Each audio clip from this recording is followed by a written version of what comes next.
Assalamualaikum warahmatullahi wabarakatuh. Alhamdulillahirrabbilalamin. Wassalatu wassalamu ala ashrafil anbiya'i wal mursalin wa ala alihi wa sahbihi ajma'in. Subhanaka la ilma lana illa ma 'allamtana innaka antal alimul hakim. Wa la hawla wa la quwwata illa billahil aliyyil azim. Qala rabbi shrah li sadri wa yassir li amri wa hlul 'uqdatam min lisani yafqahu qawli. Amma ba'd. Terima kasih. Alhamdulillah, syukur kepada Allah Subhanahu Wa Taala kerana masih lagi kita dapat berpeluang mendengar dan sebatas lidah pada perkongsian pada hamba malam ini. Alhamdulillah, syukur kepada Allah Subhanahu Wa Taala kerana kita telah selesai dapat solat maghrib secara berjemaah. Di mana ada orang lain yang tidak masih lagi tidak fokuslah untuk semaya lagi, sibuk dengan urusan dunia. Tapi alhamdulillah kita semua dapat berada dalam majlis ilmu. Antara kelebihanlah kita boleh duduk dalam majlis ilmu. Allah Taala berfirman dari surah Ar-Ra'd yang bermaksud orang-orang yang beriman hati mereka menjadi tenteram dengan mengingati Allah. Ingatlah, hanya dengan mengingati Allah hati menjadi tenteram. Kita masuk majlis ilmu, insya-Allah kita akan sentiasa dengar ilmu daripada Allah Subhanahu taala. Jadi mengingati Allah hati akan menjadi tenteram. Okey, antaranya lain pula mendatangkan sakinah untuk orang yang menuntut ilmu. Hadis innal malaikah la tad'u ajnihatuha li talibul ilmi radha bima yatlubu. Maknanya sungguh para malaikat merendahkan sayapnya kepada orang mencari ilmu sebagai keredaan kepada orang penuntut ilmu. Maknanya tak nantilah ilmu ke apa kita belajar, insya-Allah sekiranya ada manfaat di sisi agama, insya-Allah malaikat akan merendahkan sayap, melabuhkan sayap, insya-Allah. Jadi alhamdulillah kita sambung lagi pengajian kita dalam kitab Misbahud Duja Syarah kepada Safinatul Najah.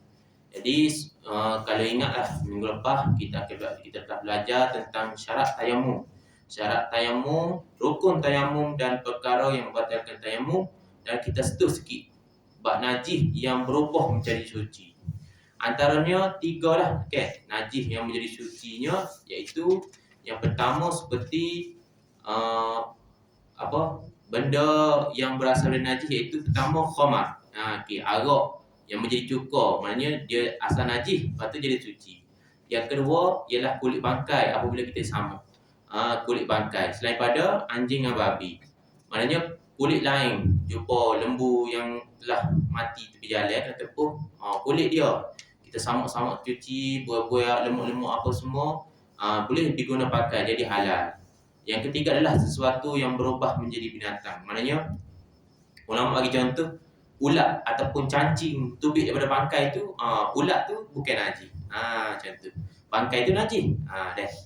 Okey, insya-Allah malam ni kita akan sambung dalam bab pembahagian najis. Hak mana hak tahu dah, alhamdulillah. Hak mana tu lagi kita boleh pakat-pakat dengar, mana tahu ada satu dua ilmu baru yang kita belum dengar. Okey, insya-Allah. Pembahagian najis. Najis dari segi bahasanya sesuatu yang menjijikkan, kotor lah. Dari segi syarak pula adalah najis ni bermaksud sesuatu benda kotor seperti tahi, muntah yang menghalang sahnya ibadat. Dari segi agama kita ni kalau kira najis dari segi kita ni tak semua benda cuma macam tapi dari segi ibadat ada juga jenis kita ni panggil najis, tapi dalam istilah syarak dia bukan najis. Contoh kita tahi lenga. Tahi lenga kita ni najis kan, tapi dari segi syarak tak. Gitu dah. Najis juga adalah setiap benda yang cair atau lembut yang keluar daripada kubul dan dubur, melainkan air mani, sama ada air mani manusia atau binatang, selain daripada anjing dan babi, atau anak daripada keduanya anjing dan babi, atau anak daripada salah satu daripada keduanya dengan binatang lain walaupun yang suci, anak kecuali. Maknanya air mani ni dari segi hukum agamanya suci lah, bukan najis, melainkan anjing dan babi ataupun kacukai dia. Okey gitu. Okey, seterusnya Jika benda yang keluar itu keras seperti biji-bijian yang ditanam akan tumbuh, maka ia bukan najis. Okey, cacing juga tidak najis. Tapi cacing tu adalah yang kita panggil seperti terkena najis, maknanya mutanajis. Okey. Batu karang adalah najis kerana ia terkumpul dalam air kecil. Benda yang keluar daripada lubang yang lain selain pada kubul atau dubur adalah suci, melainkan muntah dan air liur basi yang keluar dari perut, warna kuning dan berbau busuk. Okey. Maknanya selain pada kubul atau dubur, kemaluan kita depan atau belakang, lubang lain mana suci, lubang telinga, lubang hidung, lubang mulut, melainkan muntah ataupun air liur basi yang keluar daripada perut. Okey dah. Jadi kita tu pengenalan bab najis. Okey, najis ni ada 3 pembahagian. Yang pertama, najis mughallazah. Kita disebut najis berat dulu. Okey. Yang kedua, najis mukhaffafah, najis ringan. Yang ketiga, najis mutawassitah, yakni najis pertengahan. Okey. Maknanya gapo maksud najis mughallazah, najis berat tu? Najis berat adalah bermaksud najis yang berat dari segi hukum nak sucikan dia. Bukan najis berat maknanya pegang tu berat berkilo-kilo, bukan. Maknanya najis tu berat dari segi hukum nak mensucikannya. Okey. Okey. Najis berat. Okey, kita tengok sikit najis berat. Najis berat termasuklah najis anjing atau khinzir atau apa-apa yang datang daripada keduanya, termasuk daging, darah, air kecing, air liur, peluh, lemak, tulang dan badannya yang basah. Maknanya semua jenis lah. Semua jenis perkara hasil daripada anjing atau babi dah. Semua benda tu najis. Okey.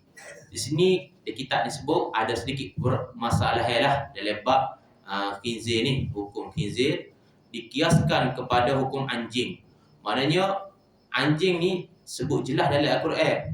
Maknanya kalau khinzir ni kita kias dengan hukum anjing sebagai najis mughallazah, kerana khinzir lebih teruk keadaannya daripada anjing. Okey.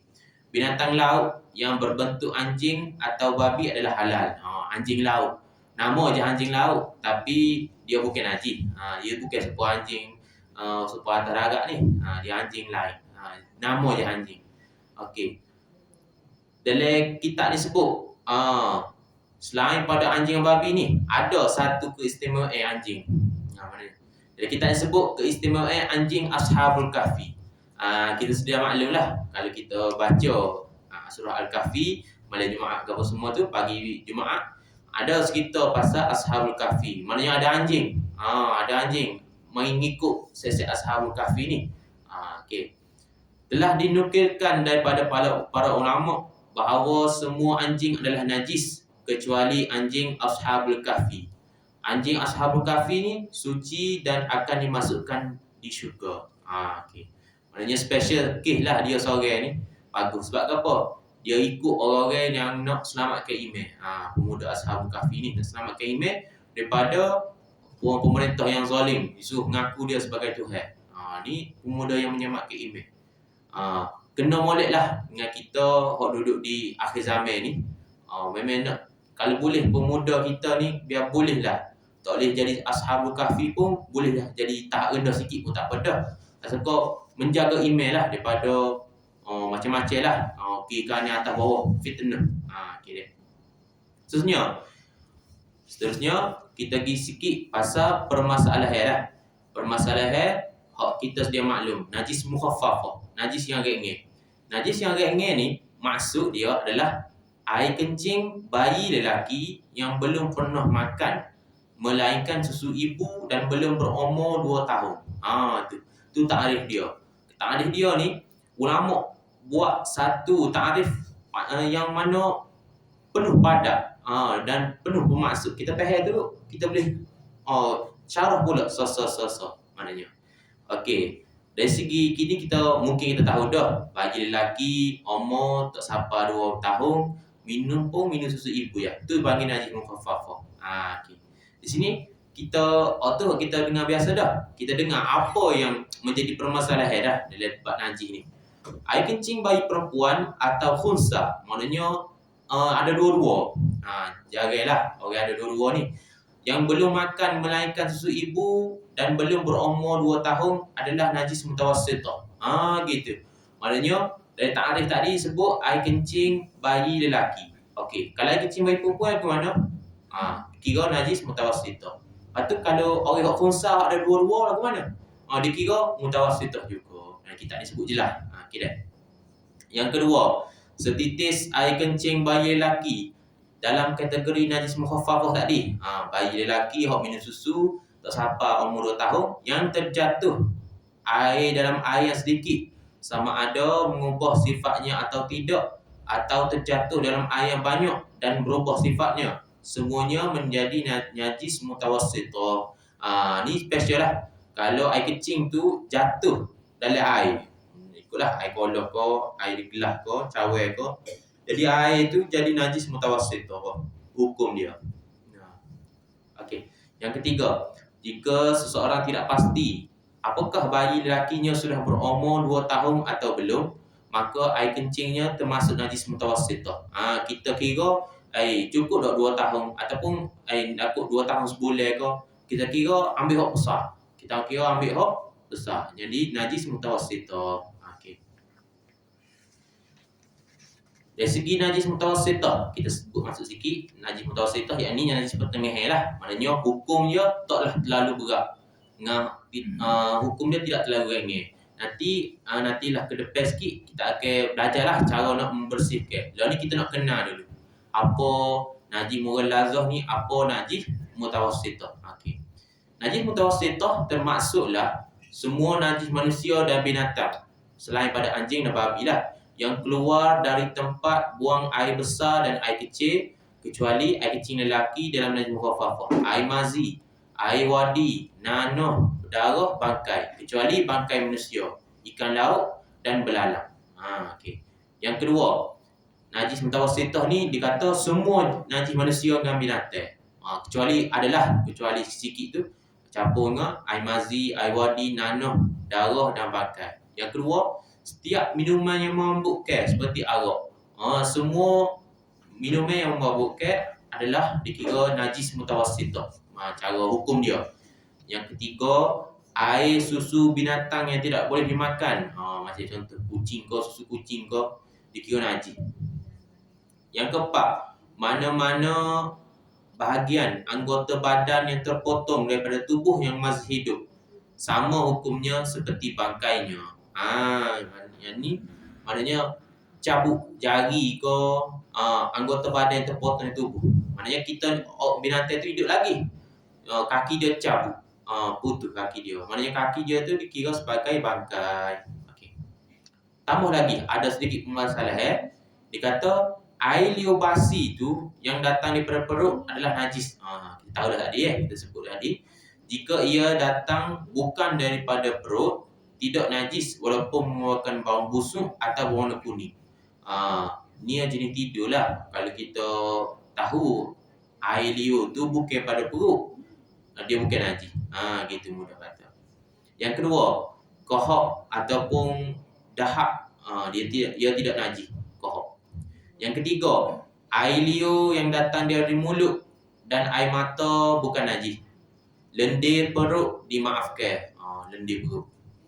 Yang seterusnya, darah yang beku daripada daging yang diletakkan dalam peti sejuk tidak termasuk najis yang dimaafkan, kerana air dalam peti sejuk bukan air untuk memasak. Najis yang dimaafkan hanyalah darah yang tercampur dengan air masakan.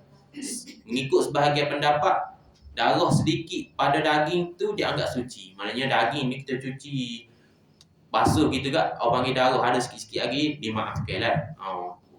Tak perlulah cuci secuci-cucinya. Darah dia ada sikit-sikit boleh. Okey. Darah yang masih menempel pada daging atau tulang, jika belum bercampur dengan sesuatu yang lain, maka hukumnya najis yang dimaafkan. Jika sudah bercampur, maka hukumnya najis.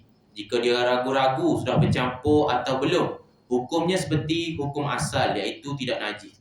Maknanya daging tu ada darah tu campur. Maknanya adalah campur dengan perut dia ke, sisa-sisa daging lah, perut lembu ke apa ke, dicampur ke, jadi najis.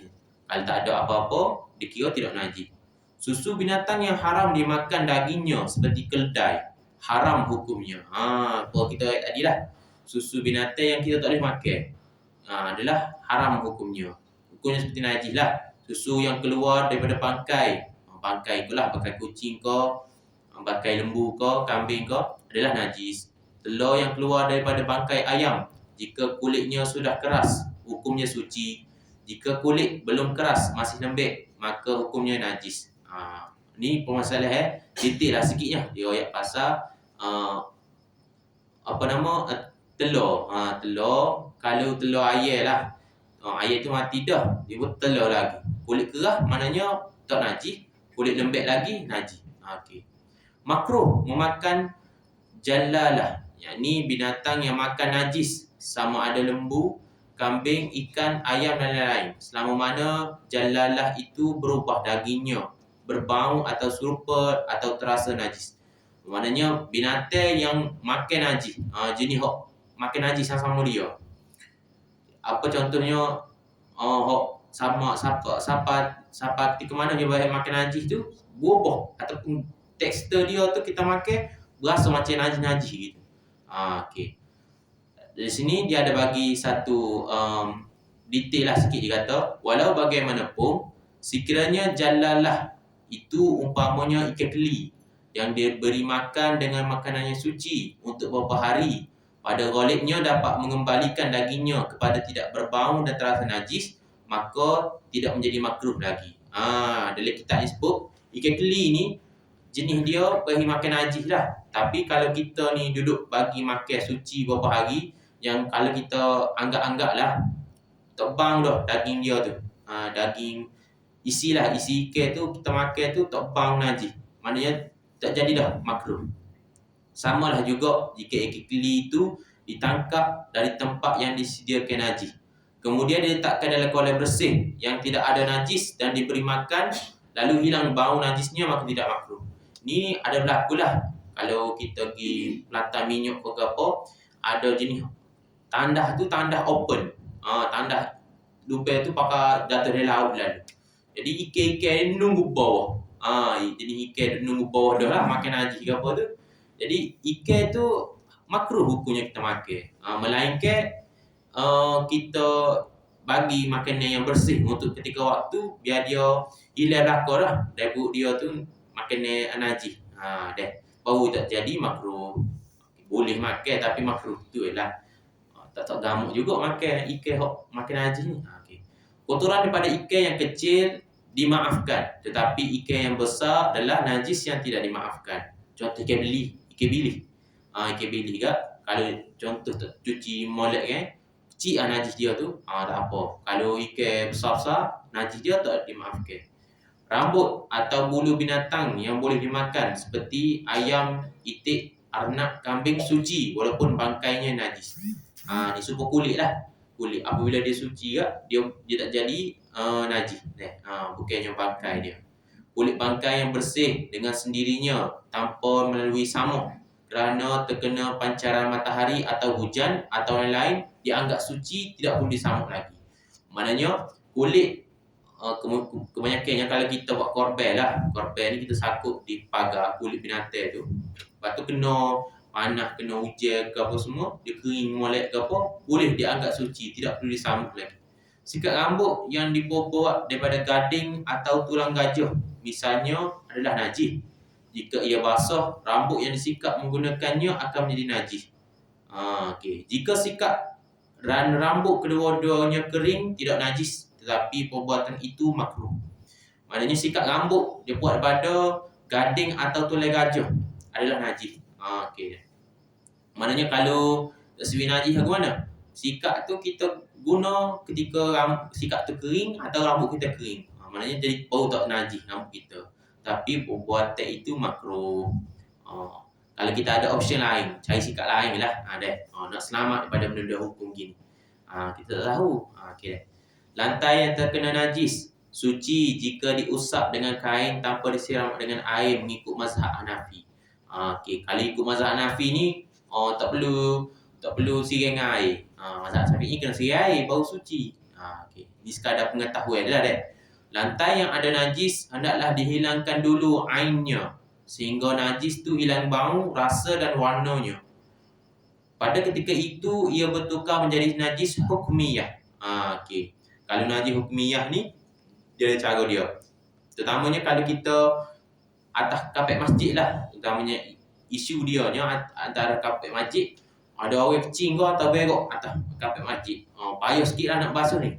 Dia guna kaedah gini lah. Maknanya hendaklah dihilangkan ain dia. Maknanya benda tu, stokor tu buai dulu. Okey.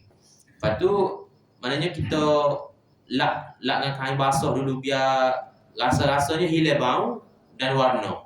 Okey. Pada ketika itu tempat hok najis tu hok atas kapet tu ia berubah jadi najis hukmi. Kalau untuk najis hukmi ni dia ada najis aini, najis hukmi. Najis aini ni najis hok kita nampak jelas benda najis tu. Tapi dah habis dah najis, kita dah basuh dah najis tu, dia jadi najis lagi. Tempat tu najis hukmi nama dia.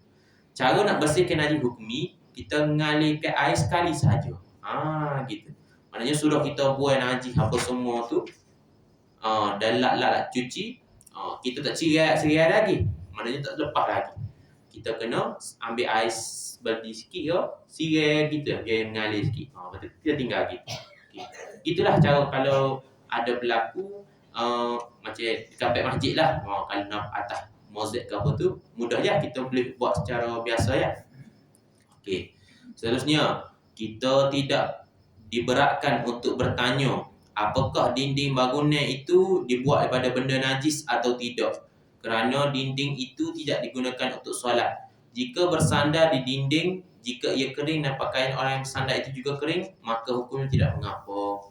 Dan ini dah lekeh lah, setengah-setengah tempat dinding bangunan itu guna cap yang jenis capur dengan arak, kau mana tahu Allah Alam. Jadi kita ni tak perlu tanya, tak perlu kita usul selidik.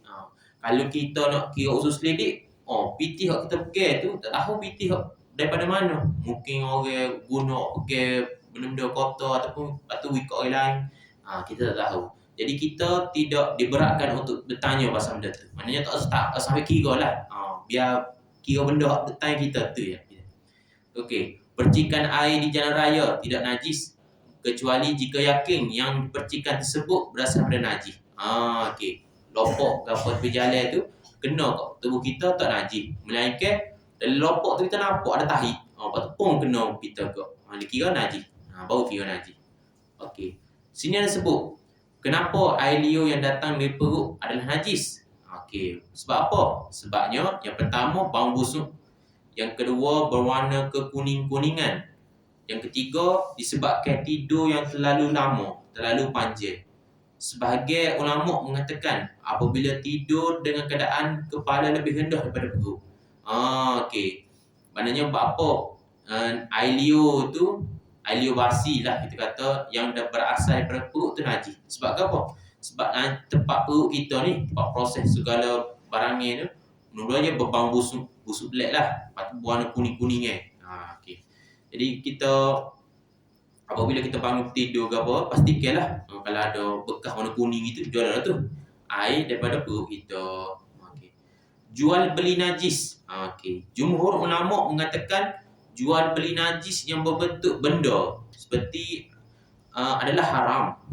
Okay. Imam Al-Bajuri menyebut dalam kitabnya, dan tidak sah jual beli benda najis, sama ada benda najis yang dapat dimungkinkan kesuciannya kerana ada proses seperti arak ataupun kulit bangkai binatang, atau tidak melalui proses kerana sudah jelas kenajisannya seperti anjing walaupun anjing terlatih.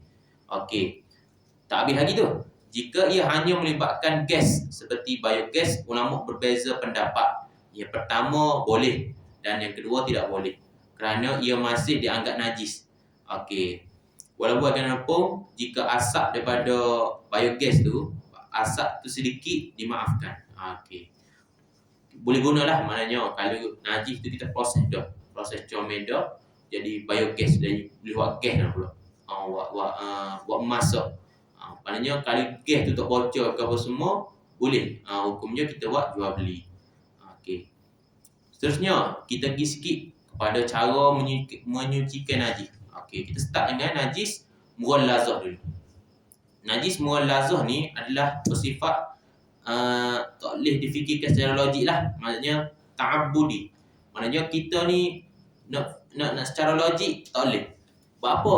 Najis, maksudnya kalau kita fikir secara logik ke, kalau najis anjing je, buat apa kena basuh dengan air tanah? Basuh secara biasa lah. Tak boleh kita fikir begitu. Sebab kebersihan bekas salah seorang daripada kamu apabila anjing menjilat padanya, dia hendaklah membasuhnya dengan 7 kali basuhan. Salah satu daripadanya adalah dengan air tanah. Hadis riwayat Muslim. Dari ni Nabi kira jelas dah Nabi riwayat. Nabi kata kalau anjing jilat pada bekas mana-mana kita ni kena basuh dengan 7 kali basuhan. Lepas tu sekali tu capung air tanah. Okey. Oleh itu sabun tidak boleh dijadikan pengganti tanah untuk menyucikan najis mughallazah, untuk bersuci. Okey.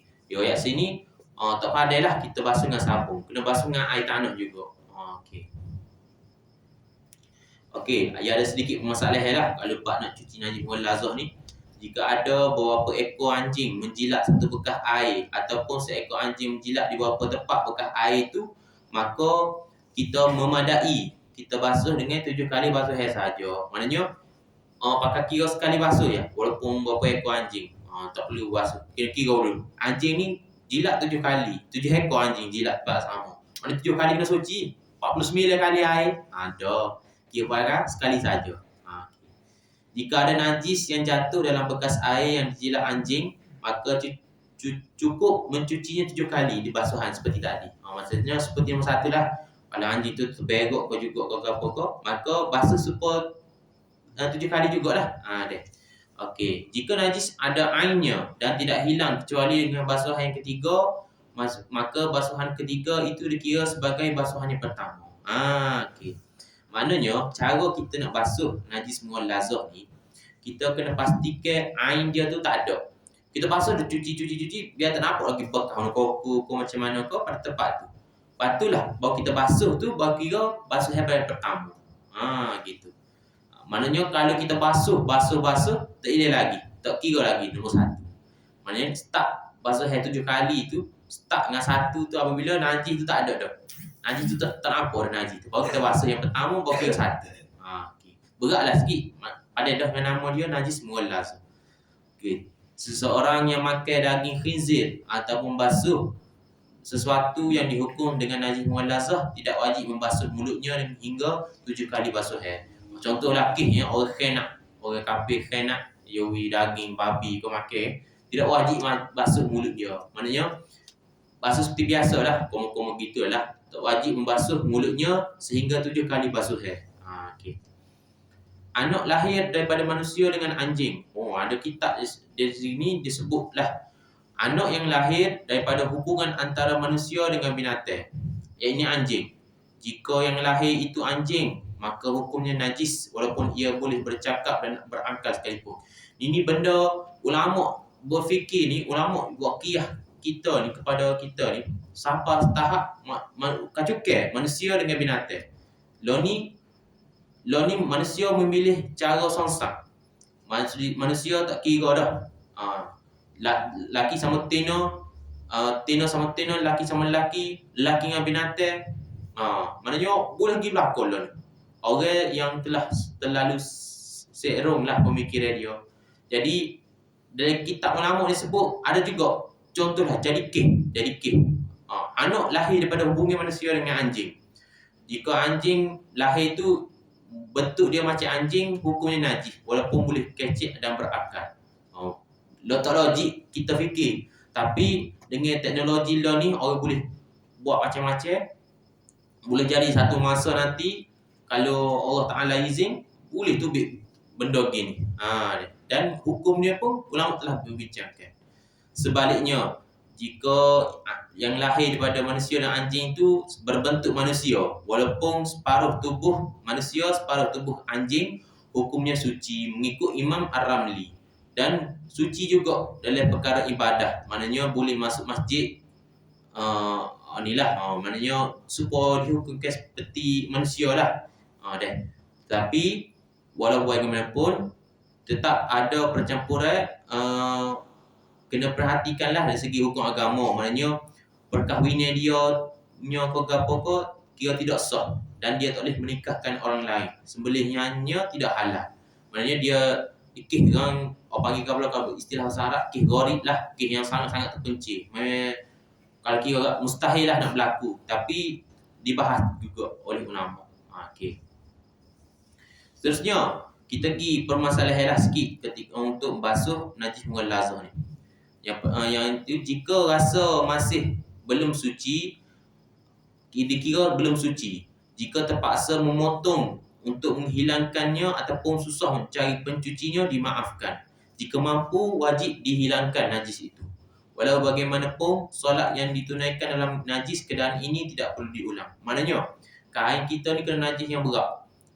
Dan apabila kita basuh apa semuanya, tak hilang lagi. Dan kita ikhtiar dah, tak jadi juga. Maknanya, apa yang kita buatnya, sekadar kita mampulah.